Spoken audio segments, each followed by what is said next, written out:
de retrocesso. Temos aqui a honra, a satisfação de ter nossos ilustres painelistas, expositores, Dr. Omar Benaventos, Luiz Manuel Gomes Júnior e Luiz Rodrigues Bandeira.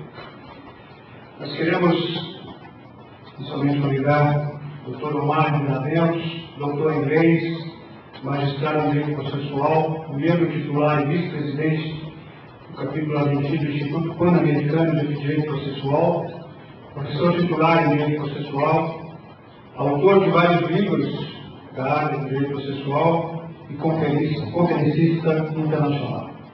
Dr. Omar, é um grande prazer tê-lo aqui hoje. Está bom.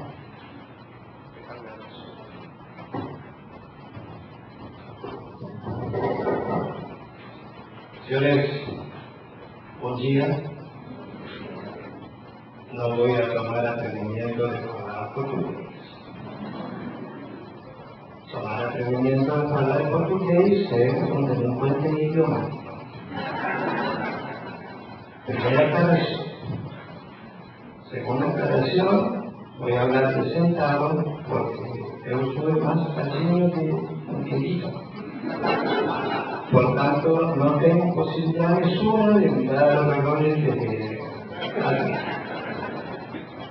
Tercera aclaración, y ahora tratando de hablar de acá. Y en lengua natal, con la licencia de quien habla el uso hablante, veremos si logro hacer,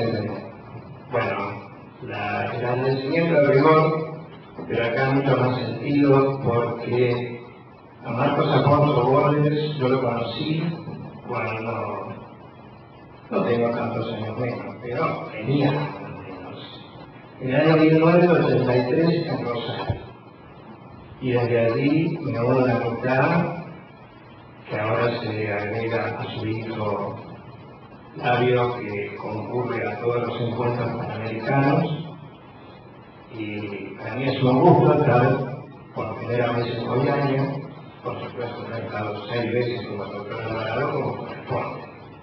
Él debe estar 6 veces y nosotros es nuestra primera oportunidad.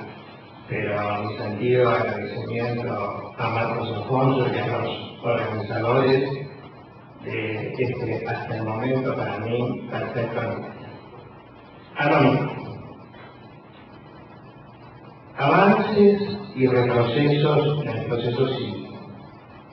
Tema muy amplio, del cual yo decidí escoger uno de los 3 institutos que son la piedra basal y central del derecho procesal científico, la acción procesal. ¿En qué se ha avanzado? ¿En qué se ha retrocedido en el concepto de la acción procesal? Hace muchos años, Alcalá Zamora Castillo dijo que la acción, la jurisdicción y el proceso eran el trípode desvencijado del derecho procesal. Y lo dijo porque casi demonstrariamente, ya en el siglo XXI, no tenemos concepto unívoco sobre la teoría de la acción, no tenemos concepto unívoco sobre el proceso y no tenemos concepto unívoco sobre la jurisdicción. Hay tantas opiniones doctrinarias respecto a la teoría de la acción y hay, quizás lo más preocupante, ideas que se vierten de la teoría pero no se enlazan con la utilidad práctica. ¿Para qué sirve analizar y profundizar la teoría de la acción? Yo creo que, siguiendo a futuro en esto, cuando al concepto y a la exigencia de accionar se le adicionó la posibilidad de accionar bajo la teoría abstracta, es decir, que no era necesario tener el afirmado derecho material que se sostenía, lo dice Couture, para el derecho procesal fue como para la física la división del átomo. Porque hasta antes de ese momento, yo nunca entendí muy bien cómo funcionaba el sistema de accionar. En 1902, Giovenna sostuvo que la acción era un derecho público, y ese es un avance. Era un derecho subjetivo, y ese es un avance. Era un derecho, agregamos nosotros, de rango constitucional, quizás ya no lo dijo en su momento. Pero dijo, sostuvo, que la acción era un derecho concreto de hogar. Realmente cuando yo digo que no me imagino cómo funcionaba eso, es porque se accionaba, se portaba una pretensión para abrir un proceso de conocimiento donde debía debatirse si quien accionaba y pretendía ostentaba el bien de la vida que decía ser su titular. Y previamente se le exigía que demostrara que era titular del bien de la vida que perseguía en el proceso. Realmente no me lo imagino, parece de todo romano.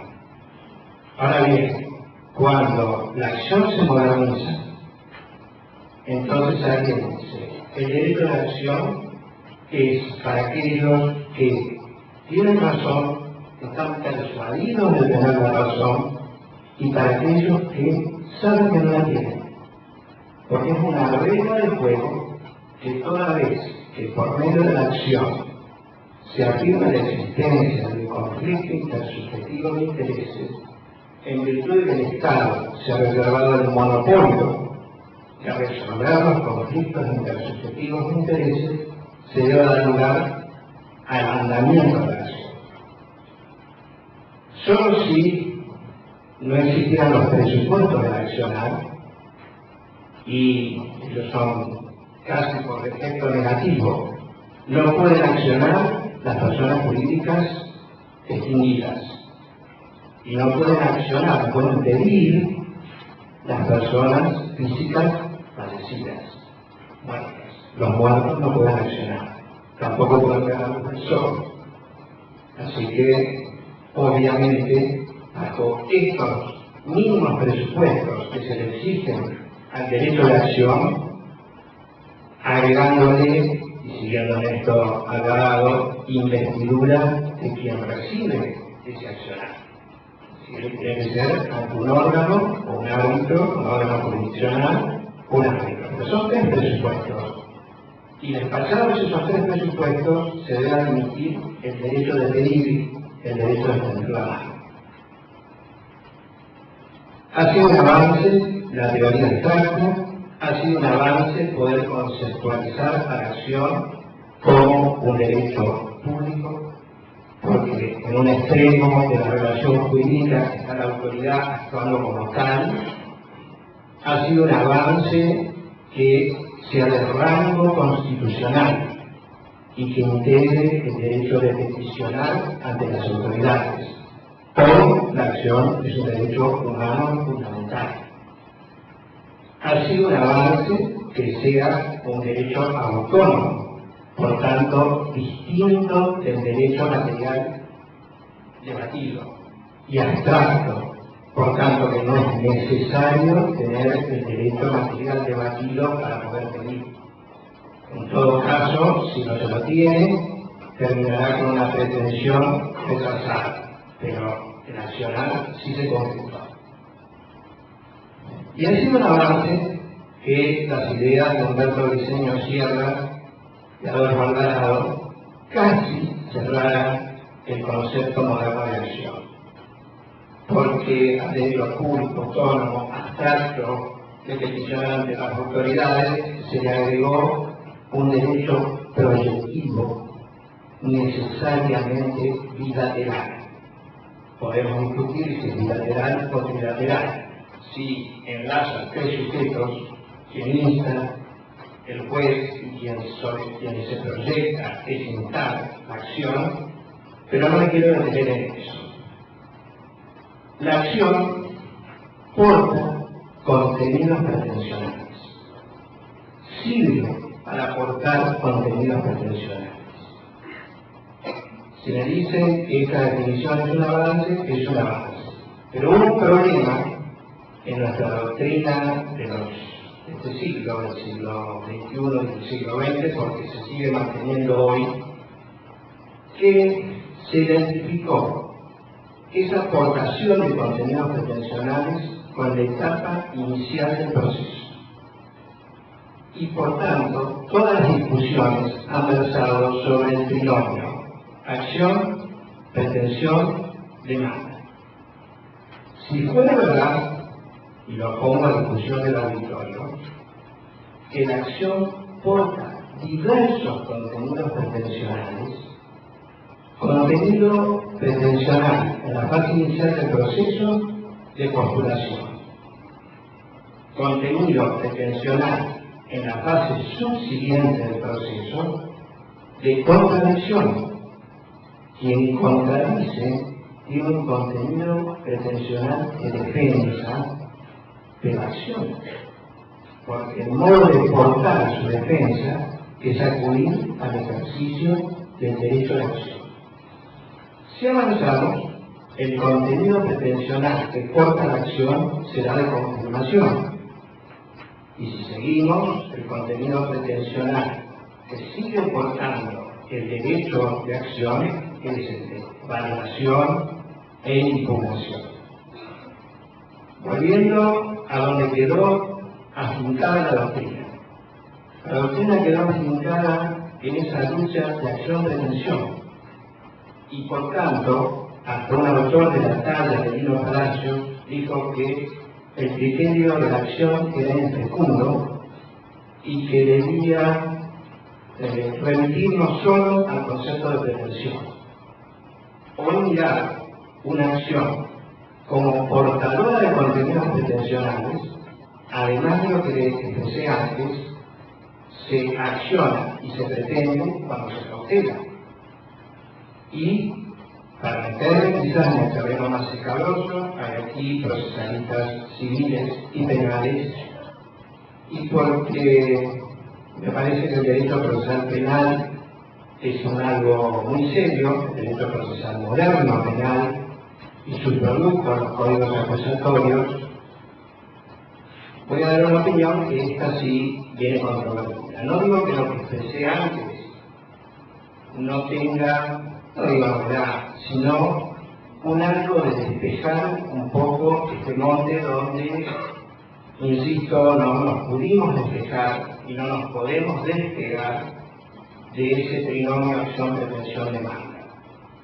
Sería relativamente posible despegar de allí si entendemos que la acción porta esos contenidos pretensionales. Diseño Sierra, también Alvarado, define al proceso como una serie consecuencial de instancias proyectivas. La instancia proyectiva de entenderse la acción. Y hay que agregar una coma, con contenidos pretensionales diversos. Así se avanza. En el proceso penal, porque en virtud de que es altamente perjudicial llevar directamente a una persona a juicio penal, se lo somete previamente en etapas de juicio a una etapa de investigación. En los códigos modernos, esa etapa de investigación, como todos sabemos, es una etapa que, si está encargado del Ministerio Público, pues bueno, una etapa de investigación fiscal preparatoria, si son los códigos inquisitivos antiguos, una etapa de instrucción, y desde siempre han dicho casi unánimemente procesalistas de la tabla de estos que cuando se investiga no hay acción procesal. No hay ejercicio de acción en etapa de investigación. Vuelvo sobre el tema, pero me recaigo. Cuando hay medidas preliminares de juicio ordinario, medidas preparatorias del juicio ordinario, la pretensión es una buena investigación. Pero obviamente a nadie se le ocurrió decir que yo no ejerzo el derecho de acción para estar en la antesala del proceso. Debo investigar la posición que ocupa la persona respecto a la cosa, debo investigar su legitimidad legitimación pasiva procesal, etc. Por tanto, uso la acción para un contenido de investigación en el proceso civil. En el proceso penal, cuando el sindicato, simplemente el sindicato, ya tiene todos los derechos para poder hasta inclusive presentarse ante la presunta y posible persecución penal, ¿qué podemos discutir? Que porque ocasionalmente y por política legislativa hay una etapa de investigación, el modo donde se trasladan las investigaciones es por medio del ejercicio, por insistir, de la acción, porque no hay otro modo, porque no habría otro derecho que tenga la actitud de contener pretensiones y dirigirlas hacia el juez, en este caso sería el trinomio, Ministerio Público, juez y eventual imputado, eventual. Todavía no tiene ni que asumir esa calidad, pero si la asume, todavía más en la etapa de investigación es de la esencia que sea proyectiva.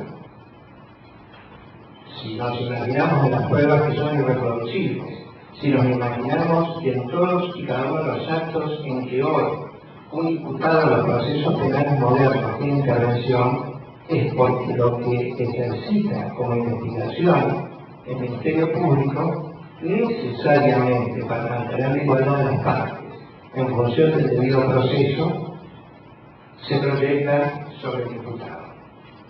Ni que hablar que en esto ya se discute menos por el procesalismo, o quizás están de acuerdo que cuando se ingresa en la etapa del juicio se acciona con un contenido pretensional público.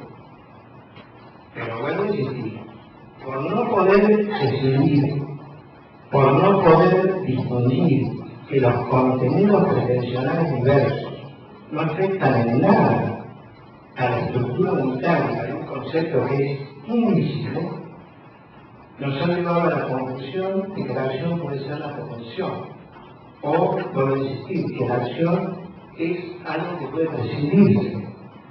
Realmente la acción es un derecho, insisto, humano fundamental, en virtud del cual se abre la llave, como dijo la Berretiana, de un proceso.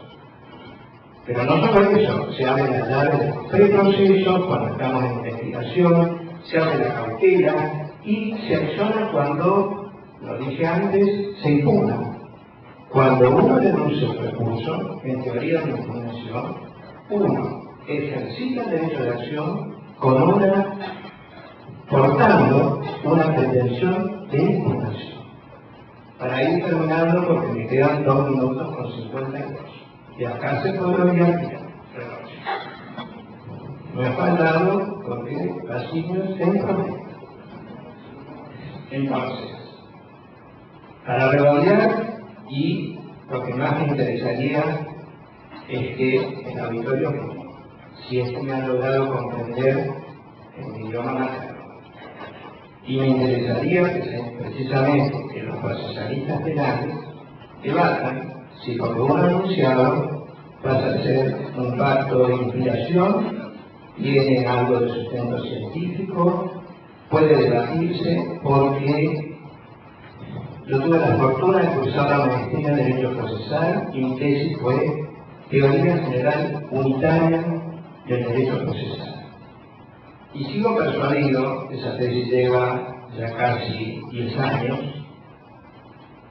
que si no logramos una identidad en el concepto de acción, si la jurisdicción, en mi sentido, es la actividad siempre presente de procesar, porque eso es lo que hace el juez, procesa.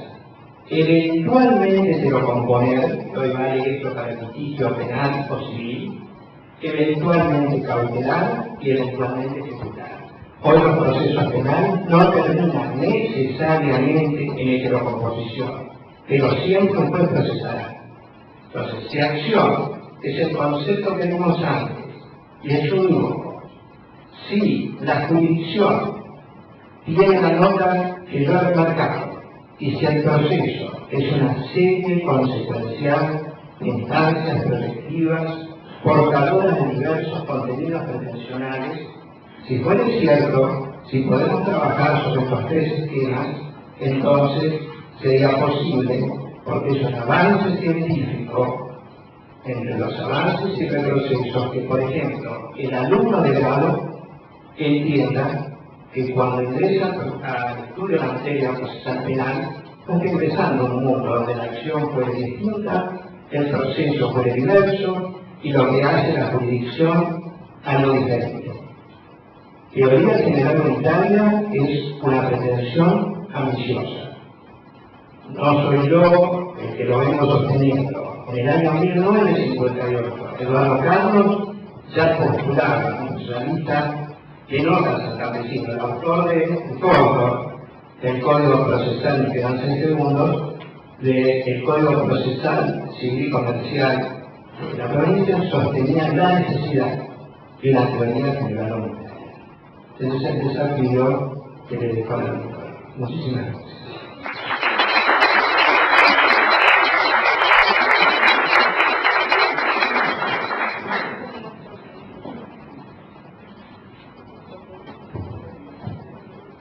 Os nossos agradecimentos, ao professor Dr. Mário Lamentos. Não sei mais o nome, eu passo a palavra ao nosso próximo painelista, Dr. Luiz Rodrigues Rambier, mestre em Direito pela Universidade Estadual de Londrina, doutor pela PUC de São Paulo, professor dos cursos de mestrado em Direito da Universidade Paranaense, da Universidade de Direito de Rio Preto, membro do Instituto Brasileiro de Direito Processual e da Academia Paranaense de Letras Jurídicas, membro do Instituto Ibero-Americano de Direito Processual e do Instituto Pan-Americano de Direito Processual. Está com a palavra. Bom, eu, em primeiro lugar, quero agradecer a gentileza do convite que me foi feito por dois grandes amigos, o Marcos e o Flávio. São amigos queridos, são amigos de muito tempo, e são, acima de tudo, pessoas de primeira grandeza, pessoas humanas de primeira grandeza. Quero homenagear todos os presentes que têm iniciado, escolhendo como alvo dessa homenagem, como representante de todos para essa homenagem, outro amigo querido. Alguém que, nas últimas décadas, aprendi a respeitar como professor, como jurista, como magistrado que foi, mas acima de tudo como um ser humano de primeira linha, de primeira grandeza, um ser humano de caráter, que é o ministro Castro Filho. Eu acredito homenageá-lo e, homenageando o ministro Castro Filho, homenagear todos que estão aqui presentes.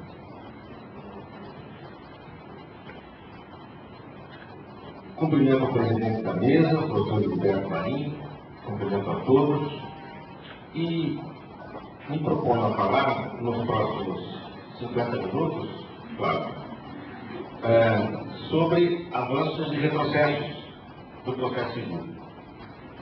Ontem conversava com o Alexandre e dizia: Alexandre, fala a favor do ponto, o que você acha? Muito pelo contrário, tentar, não pode ser uma alternativa. A verdade é que nós mudamos muito o nosso processo civil nos últimos anos. Tanto que Carlos Alberto, ao fazer referência a isso, destacou muito bem que nós temos o Código do Zaire do passado e o Código reformado hoje, que não tem mais as características originais do Código do Zaire. Mas, nesse período todo de reformas, que reconheço já é um movimento catativo, na medida em que costumamos legislar aos solavancos, legislar botando na mesma regra, na mesma lei, matérias completamente diferentes, esse é um hábito do nosso legislador. O fato é que estamos mudando e temos que considerar, em função do tema que nos foi proposto,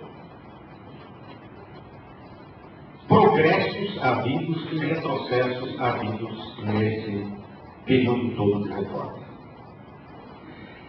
Entre os problemas eu destacaria alguns poucos, como exemplos apenas da quantidade de problemas que nós trouxemos para o sistema com a reforma do modo como foi feito.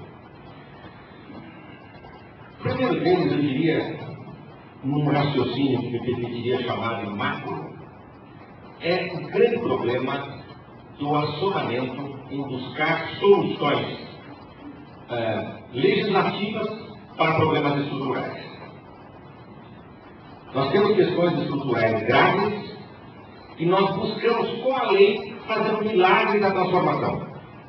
Como se a lei tivesse essa capacidade em si, mas ela não a tem. Nós passamos, o nosso país passou, isso talvez seja um dado importante, especialmente para os queridos amigos estrangeiros que aqui estão. Nós passamos nas últimas décadas, vamos falar em 4 décadas, 40 anos, não é nada para uma nação, por mudanças muito expressivas. A primeira delas foi no aumento descontrolado da população. Nós, em 1970, éramos 90 milhões. Hoje nós somos 190 milhões. Não há serviço público que resista. Não há prestação de serviço público que resista a um crescimento descontrolado da população, como foi da população brasileira. Então, se nós temos hoje a falta do Tamiflu para a gripe suína, isso se deve ao descontrole gerado pelo excesso de gente que chegou aos benefícios da civilização. A mesma falta do Tamiflu, que é simbólica, significa a falta de educação. Significa a falta de segurança, significa a falta de planos de previdência decentes, significa a falta de serviços jurisdicionais decentes. A jurisdição não poderia ser, não é uma ilha.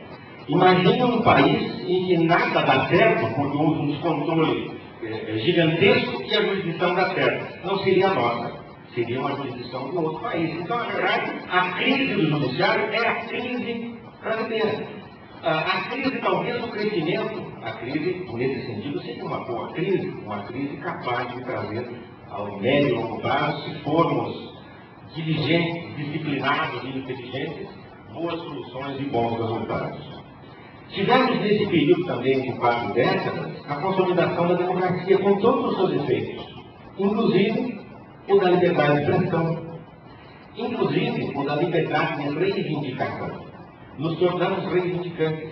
E o reivindicante, olha isso, o reivindicante quer, Alexandre, mostrar que ganha 54 mil reais para ter uma condenação de dano moral parecida com isso, sabe? Para mostrar a sua dor ou para capitalizar a sua dor.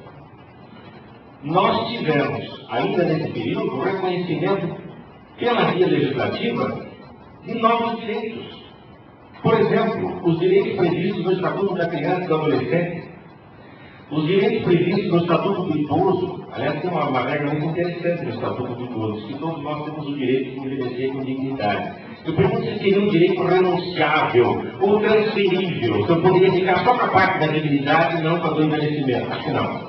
Parece que a outra opção é pior. Tivemos o Código de Defesa do Consumidor, a grande conquista do Código de Defesa do Consumidor, e tivemos fundamentalmente o Código Civil de 2002. Esses fatores todos combinados chegaram a um movimento crescente de disseminação da informação, inclusive da informação sobre os direitos, que é acessível a todos hoje, independentemente de condição socioeconômica, sociocultural. E tivemos, com as reformas do Código de Processo Civil, o crescimento exponencial da possibilidade da concessão de liminares no procedimento ordinário. A consequência foi, evidentemente, o aumento do número de recursos. Quando criamos lá a regra do 273, que praticamente banalizou, tem todas as suas virtudes, é um lado positivo, mas que praticamente banalizou o pedido de antecipação de tutela. Será, meu Deus, que ninguém imaginou que a consequência imediata seria o entupimento do circular com novos agravos? Vejam que no processo de conhecimento de risco ordinário havia um primeiro momento para o agravo, que é o momento do saneamento.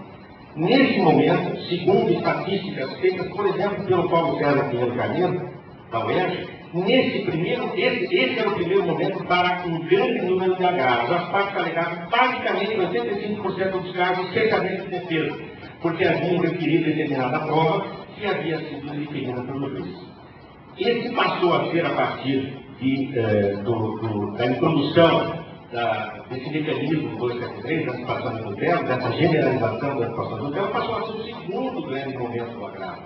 O primeiro grande momento está lá na antecipação de tutela. Eu requeiro ao juiz da antecipação de tutela e ele indefere o agravo. Eu requeiro e ele indefere o outro agravo. Portanto, nós tivemos um aumento exponencial do número de agravos e não nos planejamos para isso. Talvez tenhamos sido ingênuos. Vamos criar uma série de novas possibilidades de liminares e as partes não irão recorrer. Isso é um outro problema, um dado cultural. Nós recorremos de tudo. Nós recorremos de multa de trânsito. Nós recorremos de nota na faculdade. Aqueles que estão estudando sabem disso. Nós estamos recorrendo da cara do professor que não tem jeito. Mas imagine um sujeito que é apanhado na rua com um Dodge Dart 1974. Com gás de cozinha. Gás de cozinha. Aquele que tem um pouquinho de copo, um botijão atrás. Com os pneus absolutamente carecas. E PVA, ele acha que é nome de pomada, não tem a menor ideia que seja isso. Nunca pagou.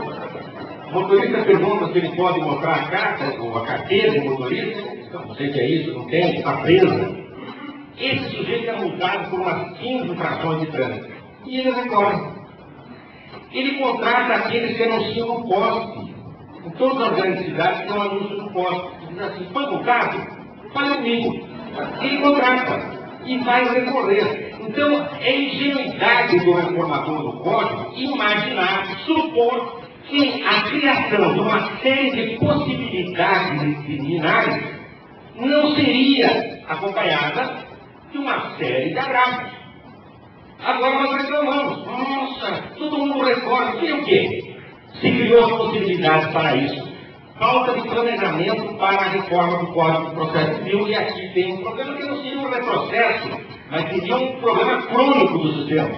Nós vamos mudando a lei irresponsavelmente sem criar a estrutura suficiente para isso. E depois nós assustamos quando a população acorda o judiciário. Como se a ideia de acesso à justiça fosse para nós, hoje, um castigo. Nós fizemos o discurso do acesso à justiça durante 50 anos. E a população acreditou em meio. E agora nós estamos criando filtros. Cada vez mais. Aqui é a tal da jurisprudência defensiva. Aquele carimbinho não está claro. Esse agravo não conheço. Aquela outra circunstância não ficou muito clara. Faltou a guia não sei do quê.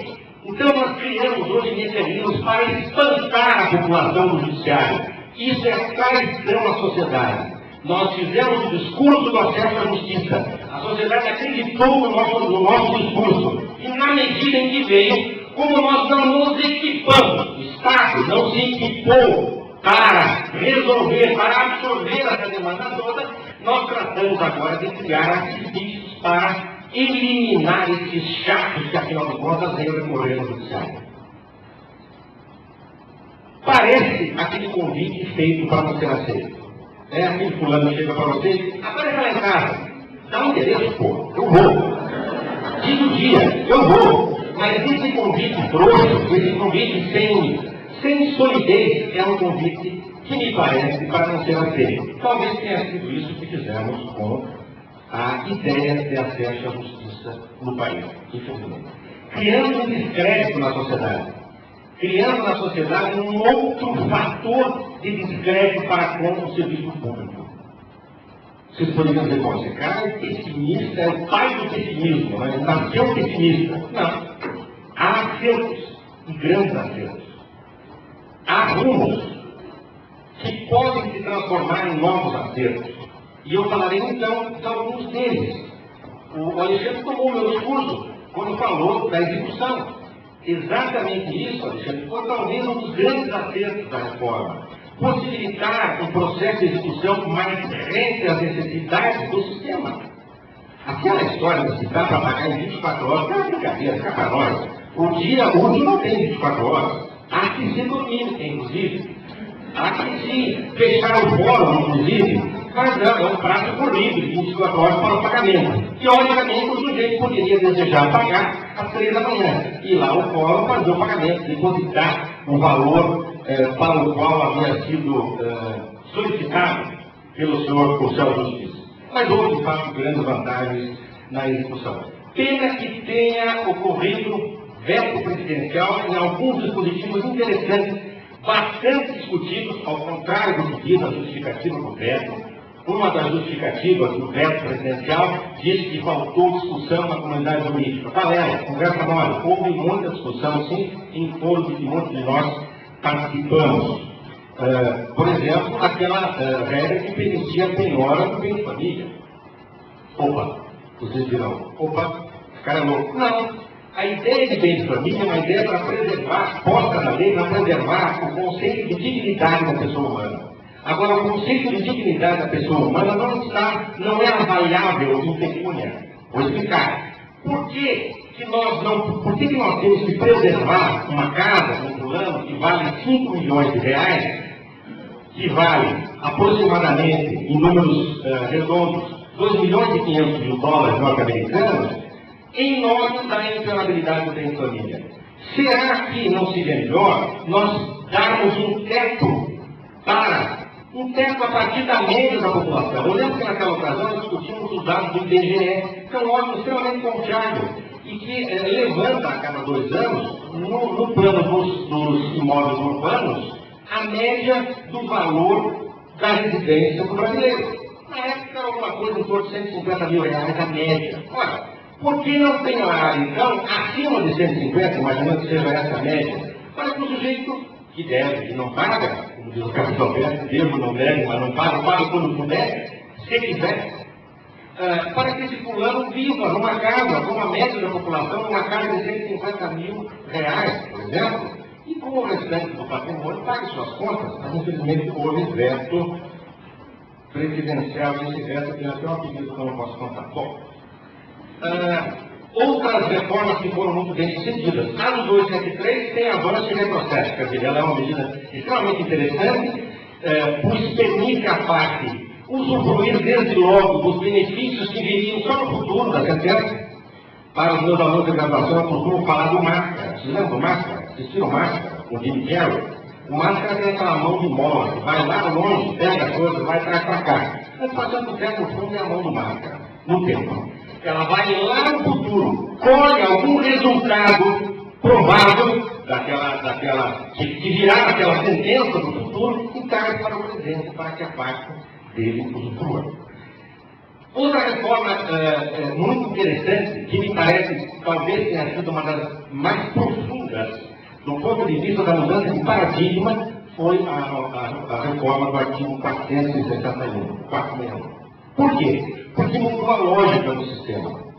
A lógica do sistema era a de que tudo terminasse em perdas e danos. Eu contrato com você, Joaquim, perdas e danos. Mas você não contratou para receber perdas e danos. Você quer aquela obra realizada. Você pretende aquele fazer feito, e não o seu correspondente em dinheiro. A ideia do 461 foi, então, alterar essa lógica e deixar a indenização por perdas e danos apenas como último estágio, quando medidas outras, voltadas ao cumprimento efetivo da obrigação, não fossem possíveis. Duas alterações excepcionais, mas que não caíram no agrago. E tem isso. Tem lei que pega e lei que não pega. Tem lei fashion. A lei fashion foi o 273. Tratados e mais tratados sobre a dispação da tutela. Engraçado que eu não li nenhum tratado sobre o artigo 14 do Código de Processo Civil. Nenhum sobre o artigo 331 do Código de Processo Civil. E me permita aqui, eu falo do 331, fazer uma homenagem explícita ao Petrônio Calmon, que tem tido como bandeira a ideia das suas atividades acadêmicas, a ideia de mediação, que talvez seja a grande saída A grande saída para tirar do sistema essa carga exagerada, gerada por esses 40 anos, a que me referi, pelo menos, de mudanças estruturais tão importantes no país. A ideia do 331 vem exatamente para isso, trazida lá no Código Tipo, do Código Latino-Americano, aquela proposta de código para a América Latina, para a Iberoamérica. Ela é perfeita, na medida em que permite ao juiz, já no início do processo, antes da instrução, antes da perícia, antes de todos aqueles dispêndios de energia e de dinheiro, realizar a tentativa de conciliação. Por que não pegou? Não se sabe. Não se sabe, nós odiamos, os advogados odeiam, os juízes abominam a audiência do 331. Mas quando bem feita, ela tem resultados extraordinários e isso pode ser tabulado, isso pode ser medido. E eu tive acesso a algumas medições interessantes. Números próximos de 60% de acordo na audiência do 331. Claro que exige um juiz presente. Exige um juiz presente. Eu lembro de uma audiência do 331, para não saber. Eu e o advogado da outra parte tínhamos sentado no acordo até onde dava. A partir daquele momento, o cliente fica desconfiado, o seu advogado começa a pressionar demais para o acordo. Bom, tinha lá o sujeito que era o escrevente, um cara de som, provavelmente chateado daquele trabalho monótono e repetitivo, e ele fez a seguinte afirmação. Não tem acordo, né? Ele achou que estava fazendo uma pergunta, mas não estava. Porque uma frase seguida de um ponto de interrogação não é necessariamente uma pergunta. Eu e a Tereza moramos num condomínio que tem um porteiro que fala tudo com ponto de interrogação. O que eu liguei para casa e disse, a pizza chegou? Eu não sei, você não está na portaria. Fala você, eu estou dentro, não sei. Mas ele imagina, quer dizer, na verdade é isso, Alexandre. Ele faz, em tudo ele coloca um ponto de interrogação. Esse fulano então fez essa afirmação seguida do ponto de interrogação. Não tem acordo, né? Qualquer manual de venda de qualquer loja, mesmo uma loja de quinta categoria, recomenda aos seus vendedores que jamais façam uma afirmação propositiva que se tem início com a palavra não. Começa por aí. E depois, perguntas não perguntas. Afirmações com entonação de interrogação são apenas informações com entonação de interrogação. Pois bem, nós olhamos, aquele murchoso, não tem acordo. Logo em seguida chegou o juiz. Tive a impressão que ele tinha sido abduzido durante alguns meses. Porque ele pegou o processo assim, com um grau de estranheza, com um grau de desconhecimento do que se tratava. Eu sou memória fotográfica horrorosa, traidora. Eu me imaginei num restaurante tailandês. Se tivesse um cardápio escrito em tailandês, do norte. Ele olhou o processo com aquele ar de espanto. Cochichou com o fulano, que estava dormindo do lado, estava dele, e ditou a ata nos seguintes termos. Após exaustiva exortação, a conciliação restou infrutífera. Meu pai dizia que quem fala muito dá recado para aposta e bom dia para cavalo. Eu já também na questão de ordem. Não diria que feito isso, é uma confusão, cara. Questão de ordem. Eu não posso assinar essa ata, porque ela não retrata o que aqui aconteceu. Isso não aconteceu aqui dentro. Não houve exortação, muito menos exaustiva. Houve uma afirmação de que não havia acordo diferente. Então falta para nós, em relação ao 331, preparo cultural, preparo técnico e um pouco de boa vontade. E também presença do magistrado. A audiência do 331 é uma audiência para ser feita pelo escrevente, é uma audiência para ser feita pelo magistrado. O artigo 14, nós não punimos ninguém. Eu fiz um levantamento da jurisprudência que eu achei só 3 decisões e 10 tribunais. 10 tribunais. 3 decisões. Nós não punimos. Por que não punimos? Alguns juízes de primeiro grau, como eu fiz o levantamento, disseram o seguinte, que o tribunal muda. Bom, não é justificativa. E para os tribunais, por que não dá? O juiz não aplicou. Então é a história do cachorro correndo atrás do próprio rabo, mas não chega nunca a lugar nenhum. É uma lei interessante, mas há um outro motivo pelo qual nós não aplicamos. É que teria que se aplicar contra o administrador público. E o administrador público no Brasil ainda é intocável. Intocável e intocável. O poder público não paga suas contas. O Carlos Alberto trouxe a cidade com tanta clareza. É um dos grandes entraves do sistema. O poder público não paga dívidas. O poder público muda a Constituição para não pagar as dívidas. Nós tivemos aí a moratória pública de 10 anos. E já tem uma PEC lá transformando esses 10 anos em 36. Mas não se aplica, porque a doutrina, boa parte da doutrina chegou a dizer que ocorreria aí a confusão, porque não poderia ser aplicada a multa no administrador público, no topo da caneta, naquele que diz cumpra ou não cumpra a decisão judicial. E com isso a doutrina, infelizmente, enfraqueceu a força das decisões judiciais, encaminhando para o fim o fato dos rumos, que podem ou não ser progressos, entende? Podem ou não ser retrocessos, entende? E eu destacaria dois movimentos nesse sentido. O primeiro movimento, eu destaco fazendo uma homenagem ao professor Manuel Gomes Júnior, que é a proposta de consolidação de uma nova lei da ação civil pública. Eu não concordo com 99% do que está no projeto. Mas isso é outro problema, não é um caso. Não é um caso. Não estou me deixando com aquilo que eu concordo ou não concordo. O que importa é o movimento.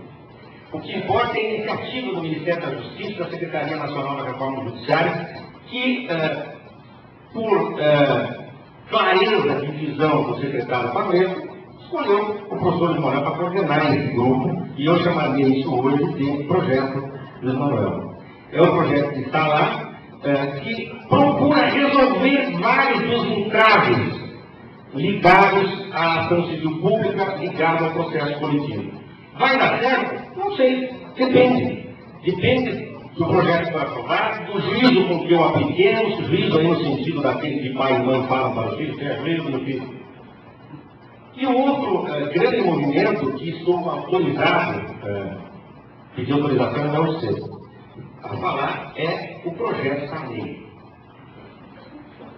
Que é interessantíssimo. Eu sei que o senador Sarney está em casa. Eu não sou um defensor do senador Sarney, mas nós temos que ser, acima de tudo, justos.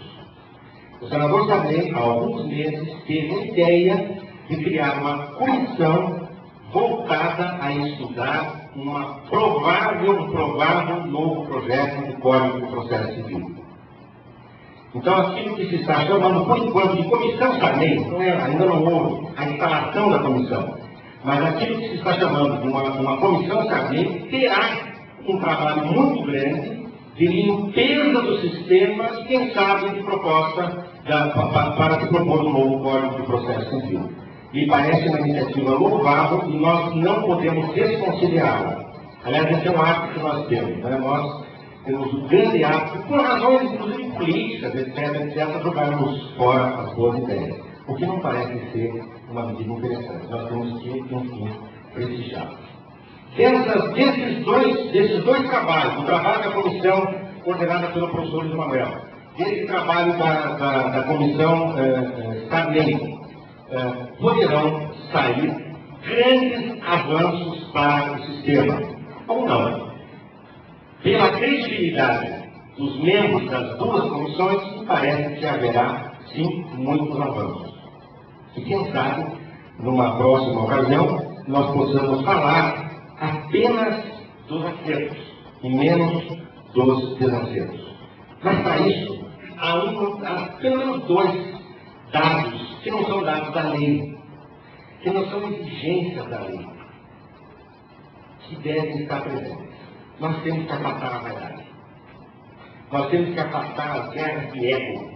As guerras de ego matam uma ação, matam um código, matam um projeto, matam uma ideia. Então, se nós nos despirmos um pouco das nossas vaidades, das nossas ideias pré-concebidas, daquelas que nós imaginamos imutáveis, quem sabe nós conseguimos construir um projeto de código, um projeto de lei da ação civil pública e um projeto de código de processo civil verdadeiramente compatíveis com as necessidades do país. Eu agradeço mais uma vez a gentileza da atenção de todos. Peço desculpas antecipadamente por ter que sair, não posso ficar para o final, eu tenho um voo, tenho um compromisso fora do em seguida, Agradeço mais uma vez aos meus queridos amigos pela gentileza do convite e a vocês todos pela paciência e pela gentileza da atenção. Muito obrigado.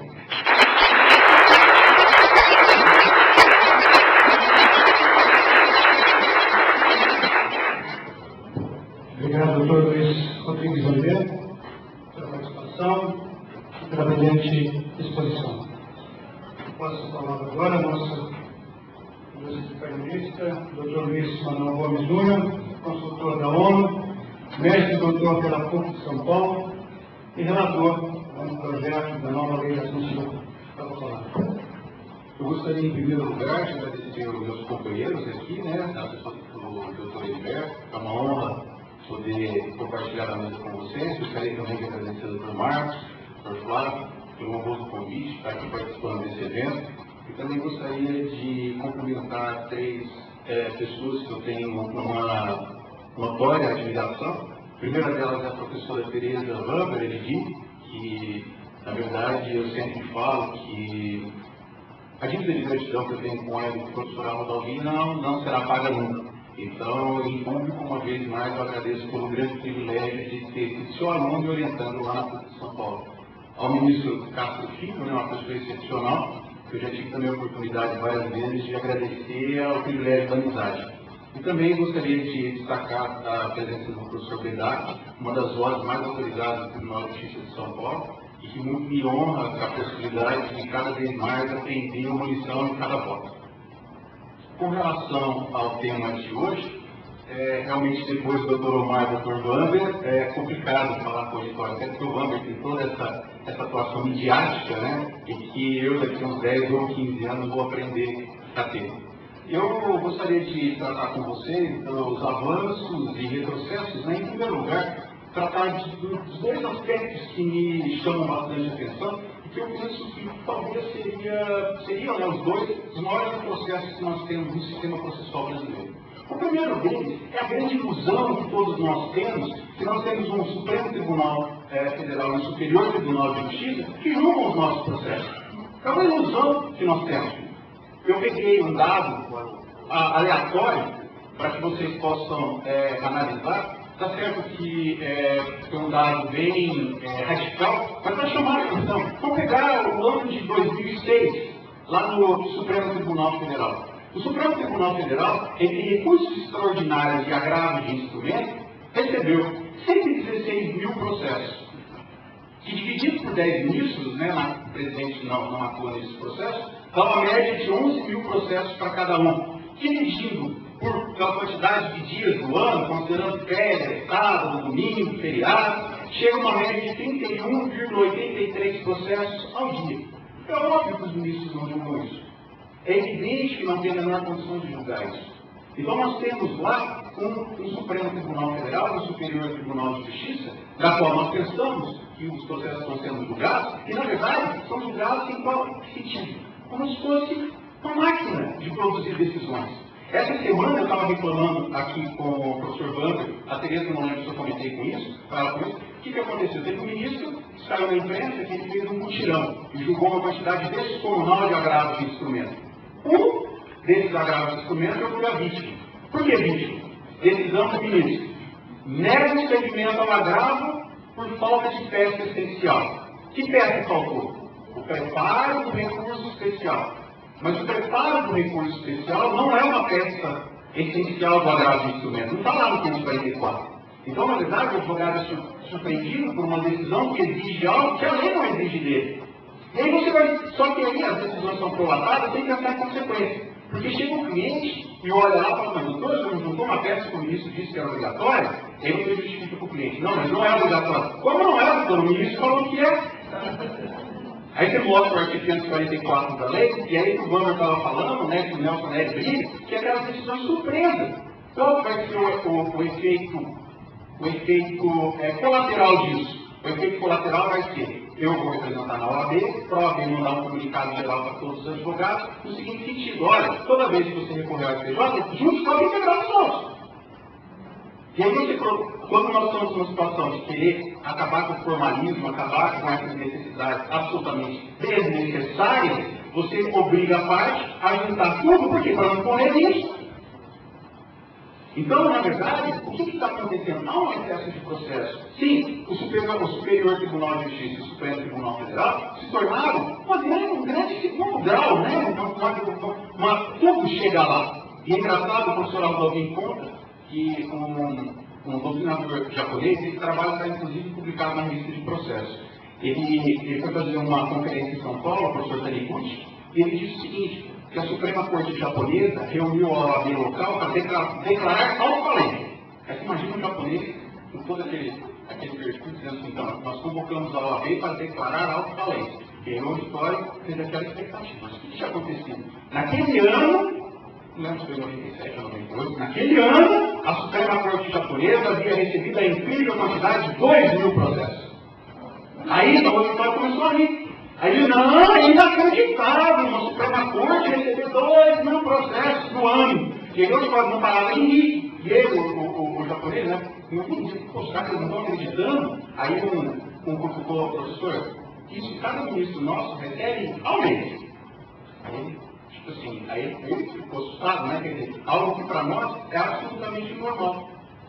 Algo absolutamente normal. O ministro recebeu, o ministro Castilho reclamava, que falava que ia para a sessão levando 500 processos, quando ele voltava para o cartório dele, lá para o gabinete dele, ele tinha recebido 1.000. Como se isso fosse absolutamente normal.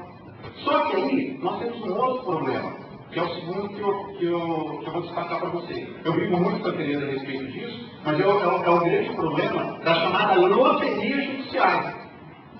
Quem decide processo hoje? E que o professor Bedak não me escute. Quem decide processo hoje? O processo quem decide hoje não é o juiz. Quem decide processo hoje chama computador. Se vai para a primeira Câmara, você ganha. Se vai para a segunda Câmara, você perde. Se cair para a primeira Vara Civil de Goiânia, você vai ganhar o processo. Mas se cair para a segunda, você vai perder. Ou não é assim? Você vai rezando, pelo amor de Deus, se não cai para aquela coisa pronta. O direito não é o mesmo? Se o direito é o mesmo, por que eu tenho que rezar para cair para um lugar, eu tenho que rezar para cair para outro? Pior ainda, né? Quando você pega o mesmo relator, o desembargador relator, com votos divergentes. Ele diverge dele mesmo. Porque dependendo do assessor, eu tenho um caso que eu não gostaria de contar, mas não vou acabar contando. O mesmo recurso. E o Wander fez o recurso. O mesmo recurso especial. Um recurso especial feito pelo Wander e outro recurso especial feito pela OAB. A OAB, na época, pediu para o Wander recebeu o recurso dele, o advogado da OAB fez uma adaptação e soltou o recurso. 2 recursos especiais no mesmo processo. Certo? Um pela OAB e um pela parte. Os dois iguais. Porque o da OAB é o do Wander. Chega aqui no Tribunal de São Paulo, nega seguimento aos dois. Há agravo dos dois. O agravo do recurso do Wander é negado seguimento. O da OAB deu provimento ao agravo para subir o recurso especial. O que aconteceu? O ministro é o mesmo. O que aconteceu? O assessor é diferente. Só que quando falar isso em casos diversos, você pode falar, pode ter alguma explicação. Não, mas é o mesmo caso. Os dois agravos, um agravo foi dado provimento para subir o especial, o outro agravo negou o provimento e negou o provimento ao agravo regimental. Agora, você explica isso para o jurisdicionário. O que está acontecendo hoje? O que acontece é o seguinte, se eu entro com uma ação pedindo A frente à lei B, o resultado tem que ser C. Mas se o banco entra com a mesma ação pedindo A com base na letra B, obviamente o resultado tem que ser C. O jurisdicionário não consegue entender se o computador manda para um lugar é um resultado, se o computador manda para outro lugar, o resultado é diferente. Outro exemplo. Superior Tribunal de Justiça. A primeira turma não admite rever as penas aplicadas na lei de improbidade. A primeira turma diz que isso é matéria de fato, não analisa. A segunda turma analisa sem o menor problema. Sem o menor problema. E aqui que eu vou fazer um parecer com o cliente, e o cliente diz o seguinte, qual vai ser a solução do meu processo quando chegar em Brasília? Eu digo para ele, se Deus quiser. Como que Deus quiser? Se Deus te mandar para a primeira turma, você está ferrado. Se mandar para a segunda, nós vamos conseguir que você não seja... E aí, você fica atrás. E aí, para nós, isso é interessante, porque vira o jurista, o estudioso do direito, e fala o seguinte, mas aí está a beleza do direito. A divergência de opiniões. É uma coisa muito bonita. Na doutrina. Eu penso um jeito, o Wander pensa outro, o doutor Omar... Agora não, na hora que você leva para o jurisdicionário quer a mesma resposta. Se eu ganho, tem que ganhar. Se eu perco, ele tem que perder. O computador não pode resolver quem tem direito ou quem não tem direito. E, infelizmente, o Alexandre está aqui, sabe que é assim. Lá em São Paulo é uma situação absolutamente fora de qualquer comparação, que lá nós temos 300 e tantos desembargadores com várias câmaras, e que, infelizmente, lá mesmo, a jurisprudência às vezes não se comunica. Por exemplo, eu tenho acordos que diz que tem honorário na fase de cumprimento de sentença, tem acordos que diz que não tem. Eu tenho acordos que diz que a improbidade administrativa você tem um determinado gradação de pena, tem que aplicar todas as penas. Tem acordo que diz que não, tem que fazer dosagem. Então, nenhuma pessoa, infelizmente, nenhum advogado sério tem condições de prever qualquer tipo de resultado. Isso é muito angustiante para o profissional da área jurídica. E assim em qualquer lugar. Qual vai ser o resultado do meu processo? Eu tenho que chegar para o cliente e falar assim, olha, estatisticamente, em termos de probabilidade, depende para onde vai cair. E mesmo assim você está sempre numa situação absolutamente andando numa areia movediça. Isso é muito ruim para todos nós. Bom, esses são os dois grandes problemas que eu penso. Qual que é o primeiro? Primeiro é o excesso de processo. O processo vai ter tempo, muito processo, isso não tem jeito. O Supremo e o STJ, principalmente o Supremo, acabou essa história dele se transformar num terceiro grau. Por isso que o nome é recurso extraordinário.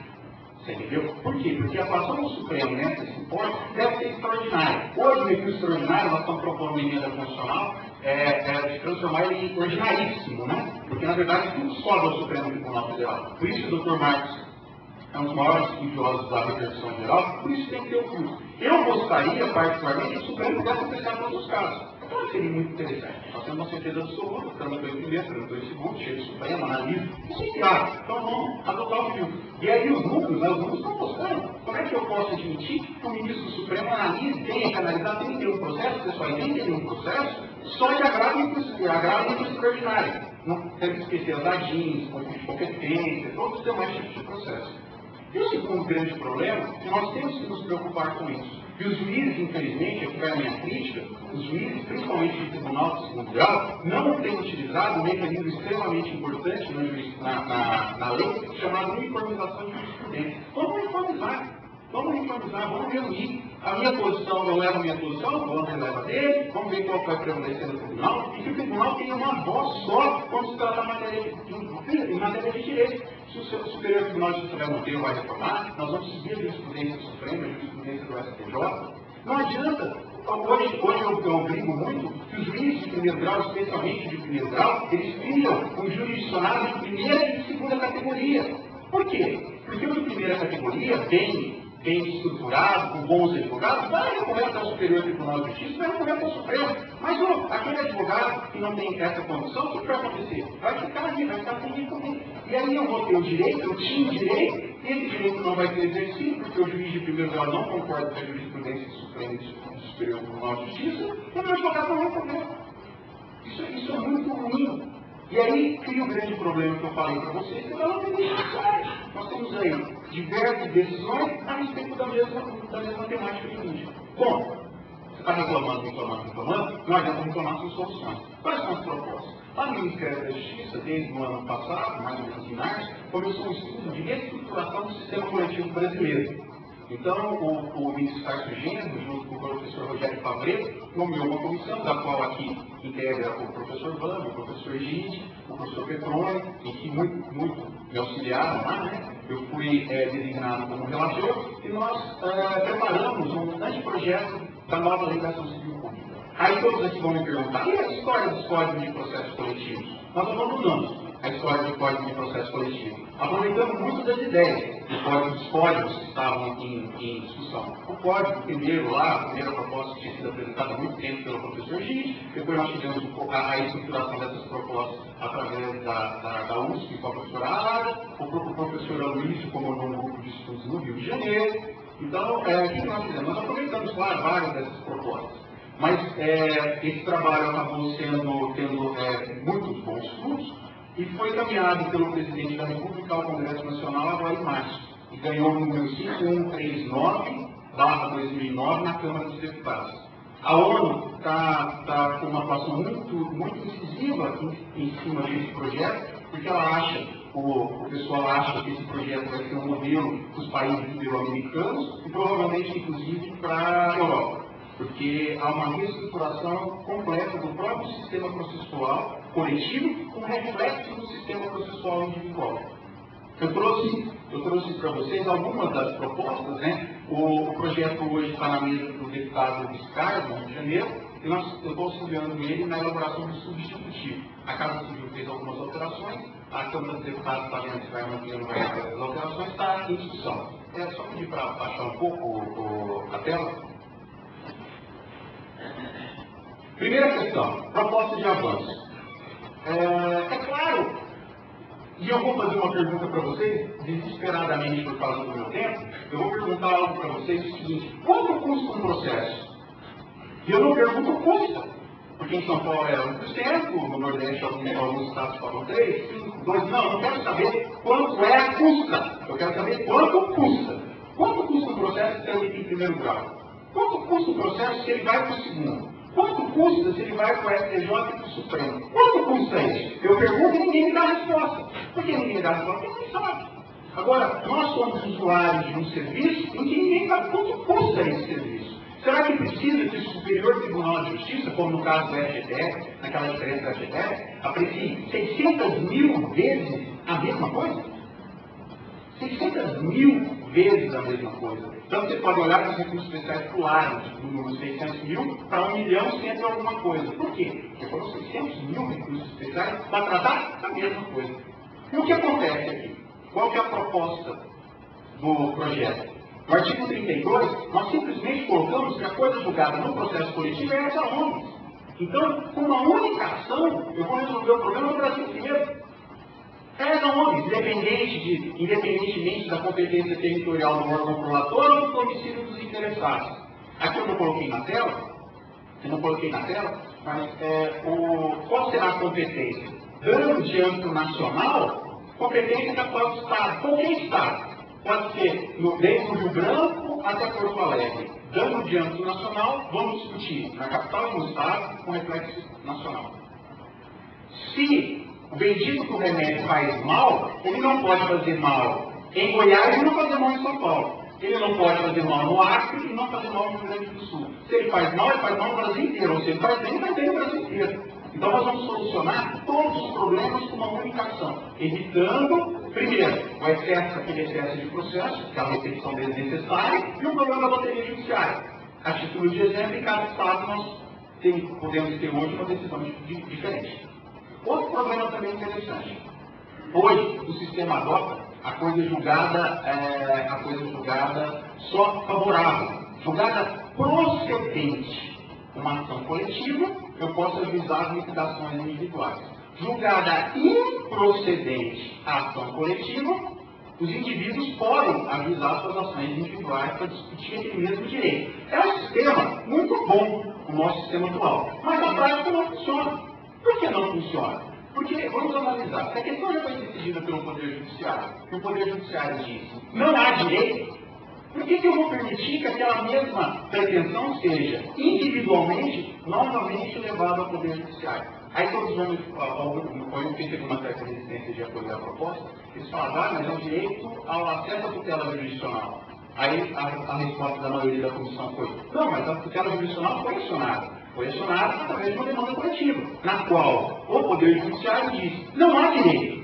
Por que eu vou permitir em que você fique procurando um juiz que entenda de maneira diferente, quando o Poder Judiciário, com acesso ao STJ, acesso ao Supremo, já diz, não há direito. Então, o que nós estamos propondo? No artigo 34, pedi para baixar um pouquinho, no artigo 34, nós colocamos lá, no parágrafo 1º, que não serão admitidas novas demandas individuais relacionadas com interesses em direitos individuais homogêneos, quando a ação coletiva houver julgamento de procedência em matéria exclusivamente de direito, com a extinção de todas as demandas individuais. Nós vamos suspender as demandas individuais enquanto as coletivas estiverem em andamento. Julgou procedente a coletiva, as individuais se transformam automaticamente em cumprimento de sentença. Vamos exercitar a sentença coletiva. A demanda coletiva, matéria exclusivamente de direito, foi julgada improcedente, vamos extinguir todas as relações individuais. Então, qual que é o objetivo do projeto? O objetivo do projeto é trabalhar de uma maneira unificada, evitando repetição de demandas de maneira absolutamente desnecessária. Isso aí, eu penso que na doutrina, o professor Chico não gosta das expressões, mas nós estamos falando, né, que é a coisa julgada pró e contra. Então, quer dizer, a coisa julgada pode beneficiar, mas também pode prejudicar em qual sentido? De evitar a proliferação de demandas para discutir aquilo que já foi decidido pelo Poder Judiciário. Outro ponto também extremamente interessante, que é a necessidade de abandonar o formalismo. Olha a grande inovação do artigo 9º. No artigo 9º, nós estamos falando que não haverá extinção de demanda coletiva por falta de condições da ação pressupostos processuais, nem no Supremo, sem possibilidade de comissão de vício. Chega lá no Supremo, a demanda tramitou em primeiro grau, tramitou em segundo, foi para o STJ. Chega no Supremo, o ministro do Supremo fala, não, eu entendo que o MP não tem legitimidade para atuar. Qual que é a consequência? Extingue, começa tudo de novo. Hoje não. Qual a proposta? Qual a proposta? Qualquer coautor com legitimidade pode vir e não, então eu vou assumir essa ação, vou ratificar, vamos mudar o método. E aí foi engraçado que na comissão, eu fui muito criticado com essa proposta, porque os membros da comissão, alguns membros de fora da comissão, quando eu fui debater em público, disseram o seguinte, mas essa regra beneficia muito o autor. A minha resposta, sabe o que é engraçado? Eu fiz essa regra pensando no réu.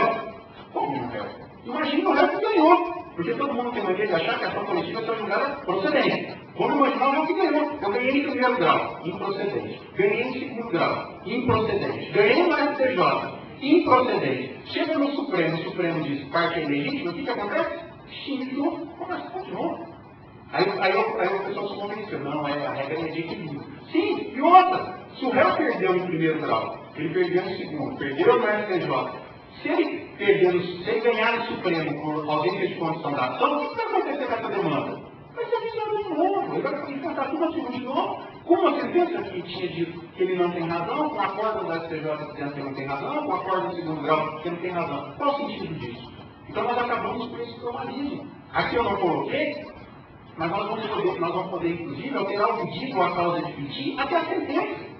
Eu hoje fiz uma ação e descubro, durante o decorrer da ação, que tem uma coisa que eu podia ter pedido, uma causa de pedido que eu podia ter invocado. Por que eu não posso invocar? Porque o Código de Processo Civil diz que não. Depois da citação, você não pode alterar o pedido ou a causa de pedir, salvo com consentimento do réu. Mas por que isso? Pessoal, é o Código de 1973.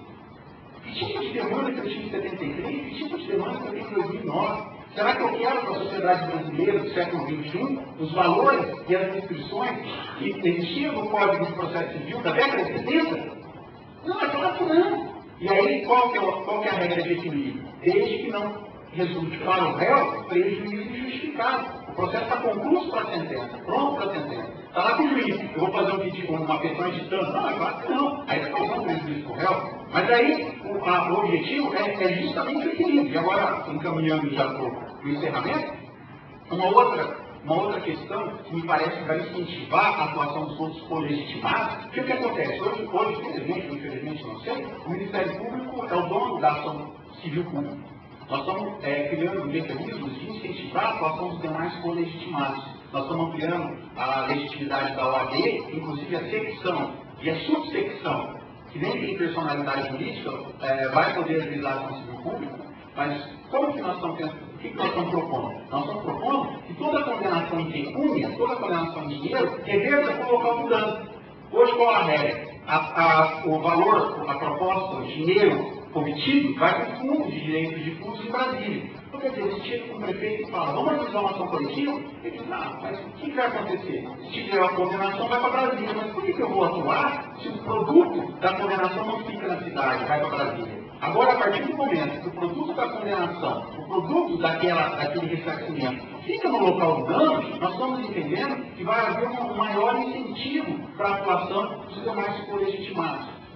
Eu gostaria de destacar para vocês que o projeto ele traz, isso aí é uma das inovações.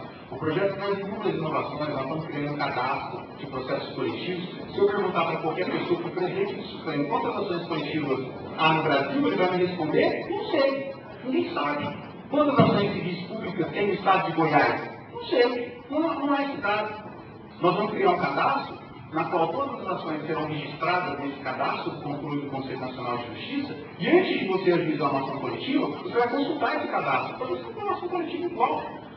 Porque quantas vezes teve um caso lá no Paraná, em que um amigo foi ajuizar uma ação civil pública, um procurador da República, que foi ajuizar uma ação civil pública, foi despachar pela juíza, sabe o que a juíza respondeu para ele? Você não prefere executar a sentença que eu prolatei? O acordo já até baixou. Quer dizer, dentro da própria Procuradoria, eles não sabiam que havia uma ação civil pública sentenciada com acordo. Estava propondo a orientação. Então, você imagina mais controle dentro de uma Procuradoria, vocês imaginam que é o legislativo. Então, as propostas são realmente inovadoras. Eu penso que o professor Tom até discorda de alguma delas, mas eu penso que a possibilidade de dar uma coerência e uma estruturação do sistema, ainda que seja através desses processos coletivos, é uma grande vantagem.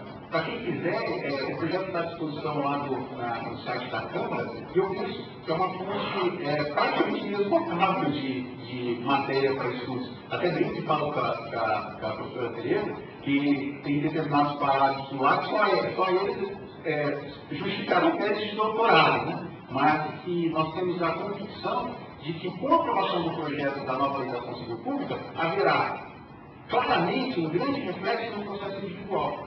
E hoje, se o processo coletivo, o professor Gide falou, nós conversando no canal aqui, se hoje o processo coletivo corre atrás do processo individual, né, porque a grande ideia sempre foi o processo individual, com a aprovação da lei da Constituição Pública, isso vai se inverter. Nós vamos ter que repensar o sistema processual individual frente à nova estrutura do processo coletivo brasileiro. E eu penso que isso vai ser um grande avanço na medida em que os dois problemas que eu apontei no início, esse processo e a loteria judiciária, se não eles irão acabar, né? Se nós não vamos encerrar com isso, pelo menos vão mitigar de uma maneira bastante eficiente, de forma a atender a sociedade brasileira. E se tem, e agora encerrando, se tem algo que eu posso, se tem alguma classificação que eu posso dar para a nova lei da ação civil pública, é que ela é, antes de tudo, uma lei, uma proposta generosa para a sociedade brasileira. Muito obrigado.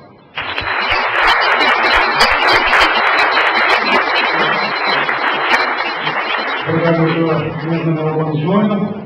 Nossos cumprimentos pela primeira exposição. Eu passo a palavra ao senhor.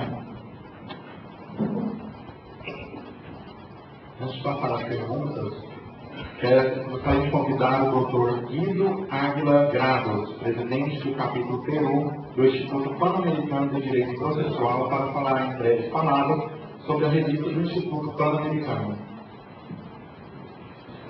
Bom dia. É um grande privilégio para mim apresentar a primeira revista de nosso Instituto Pan-Americano de Direito Processual.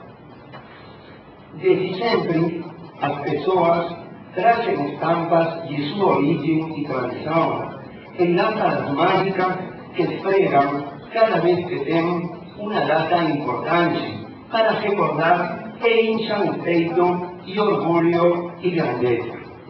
Deve ser por isso que nossas primeiras imagens a respeito do Brasil, desde a nossa primeira infância, são duas muito marcantes. Primeiro, a alegria espontânea dos brasileiros e, segundo, o futebol do Brasil. A participação no carnaval como uma obrigação não negociável e a paixão redonda que tem uma circunferência não inferior a 68 nem superior a 70 centímetros e que pesa entre 400 e 450 gramas. Em resumo, sentimento quimicamente puro. Embora nós tenhamos gesso na cintura para a dança mais simples, e em respeito ao futebol, bem, praticamos, mas com mais fervor que acertos. Nós sempre admiramos o gigante sul-americano. E com tanta pureza de sentimento, a vida quis ajudar e elegeu justamente aqui, Goiânia, coração do Brasil, a apresentação desta obra. Obra que se aprende a amar antes de nacer, pelo entusiasmo que conduz a coordenação com os colaboradores, pelos avatares gráficos, o ingresso à imprensa nas pontas do pé, até esta apresentação que vem mostrar a charmosa menina em sociedade.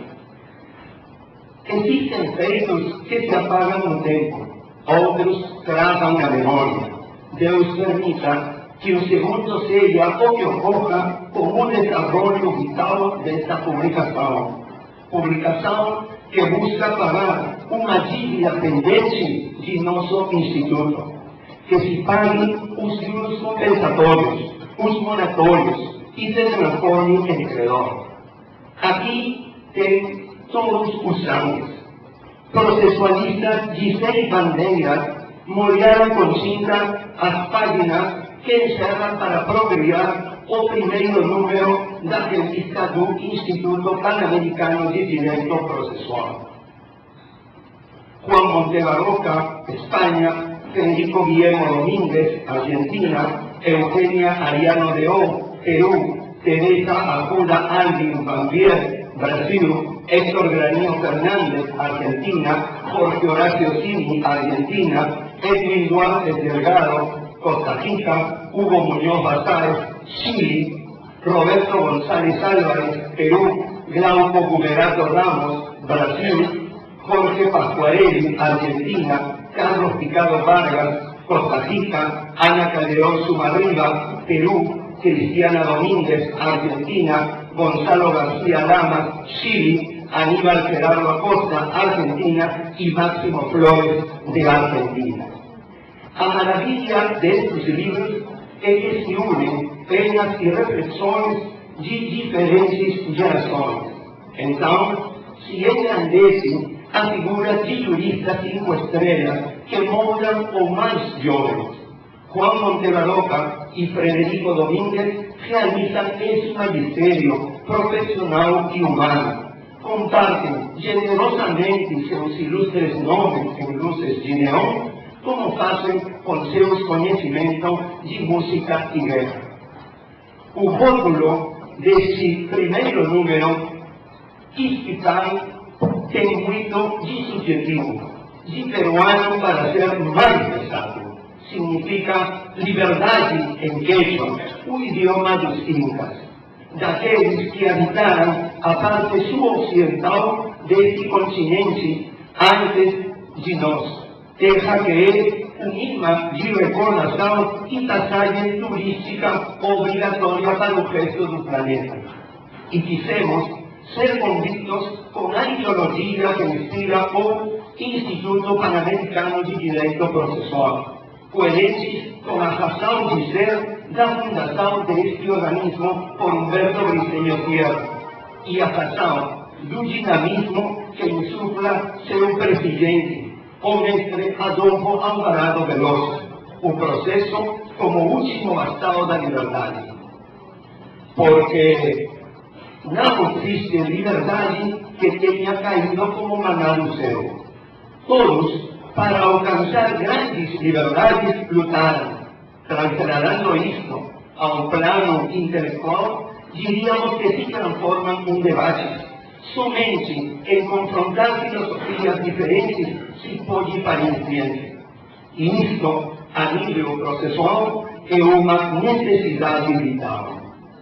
Por que se faz necessário abrir o debate processual? Porque em nossos processos, há tempos, existe algo que não articula. As coordenadas dos códigos não terminam por situar a justiça e os que estão na alçada dela terminam tirando tickets para apresentar infinitas reclamações ao órgão de defesa do consumidor. E os donos do direito processual em nossos países não discutem, impõem. Suas publicações e suas imposições se multiplicam e não deixam unidades para enfrentar a lógica, a única irrebatível no estágio científico. Então, amanhece a dúvida. Parece que o novo sol do processo não chegará nunca, e que a noite do direito processual se prolongará até o infinito. Por isso é importante este avanço. Como a dança de bola que nunca ficara de lado, esta revista do Instituto Pan-Americano de Direito Processual pretende não ofender-se ante o imperante em nossa atualidade judicial. O processo deve transitar por diferentes vias. O repensar do direito impõe a nós, os advogados, quase como um juramento. Aspiramos que com o tempo se façam golaços com a pena que sentencia e que a liberdade tão sonhada gere com o vaivém de velve e movimento lateral de cadeira. Desculpem meu mal português. Muito obrigado.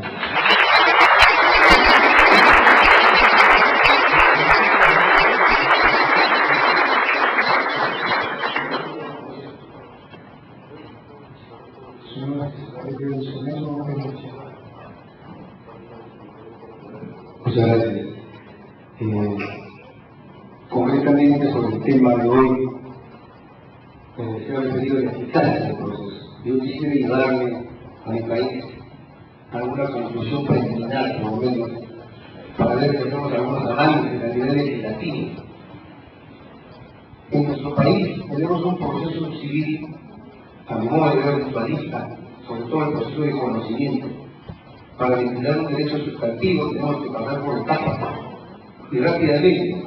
Una primera audiencia, luego de la contestación de la demanda, obviamente, de fijación de puntos controvertidos.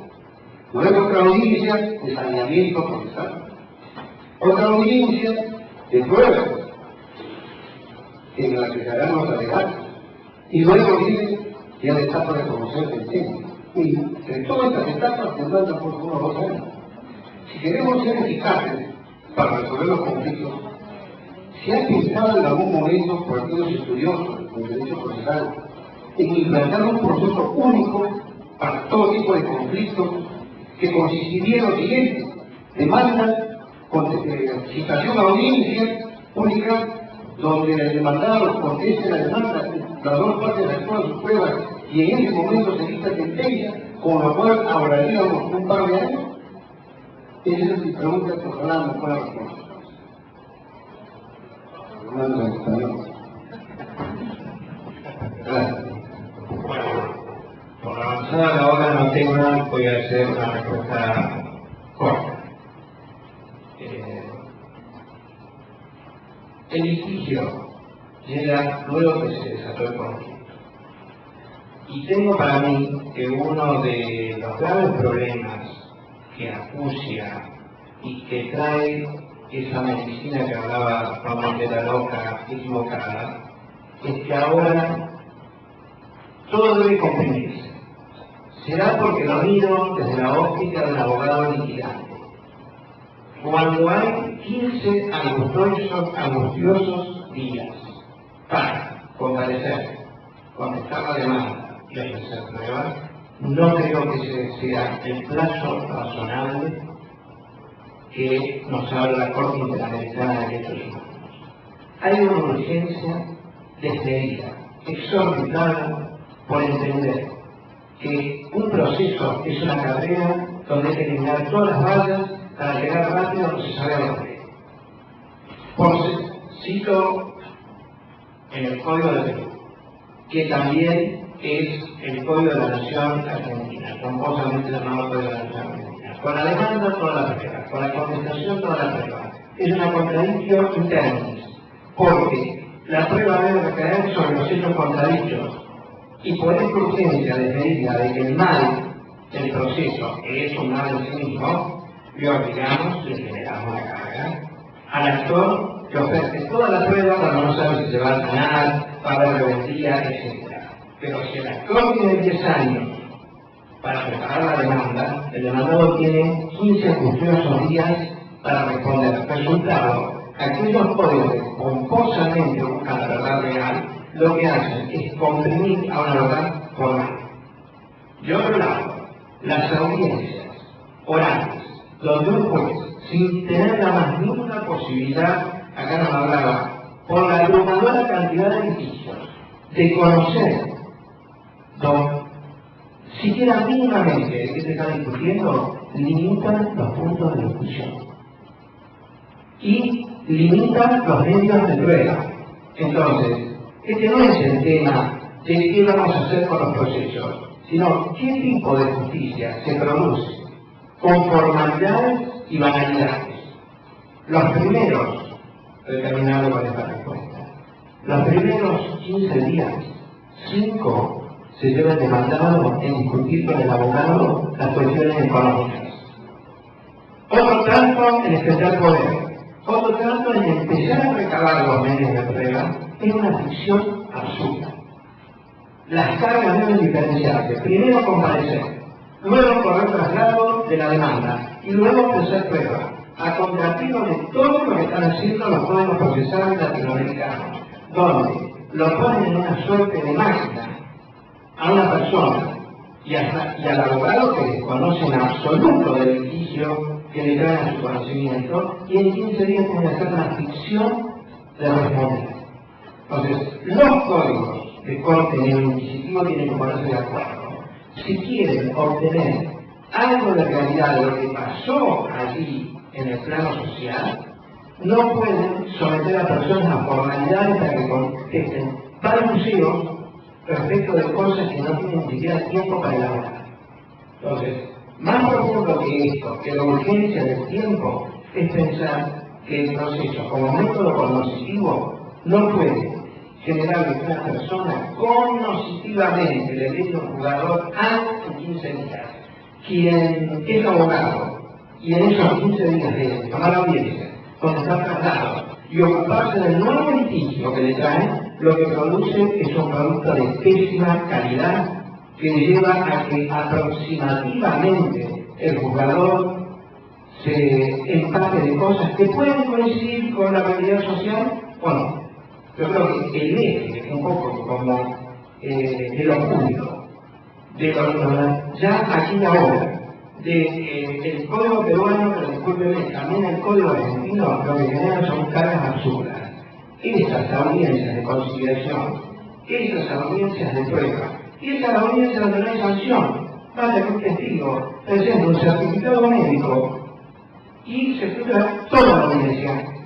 Entonces, acá no hay poder de policía para ir a buscar al testigo, así que proponer fórmulas donde en un sistema americano son cargas públicas y la gente lo siente como cargas públicas, a nuestros territorios latinoamericanos, donde un testigo es convocado y dice, ¿qué puedo hacer para no ir? Presentar un certificado médico, con eso arruina años de litigio. Y luego, por último, los litigios orales son sobre cuestiones fácticas. ¿Qué importancia puede tener en la disolución de una sociedad anónima un litigio oral? Entonces, hemos comprado oralidad para toda suerte de litigios cuando esa receta no se compadece con lo mismo. Responsabilidad contractual, bien. Acciones procesorias, bien. Divorcio vincular, bien. Pero no respecto de temas que son prácticamente de puro derecho o cuestiones de pura interpretación jurídica. ¿Para qué necesitamos la oralidad? Y con la oralidad se valoraba el riesgo de la frustración. Hoy, si usted me ayuda, cuando se fijan esas 3 audiencias, como están agotados por los tribunales, resulta que lo que quiso cortarse terminó en un fracaso fenomenal.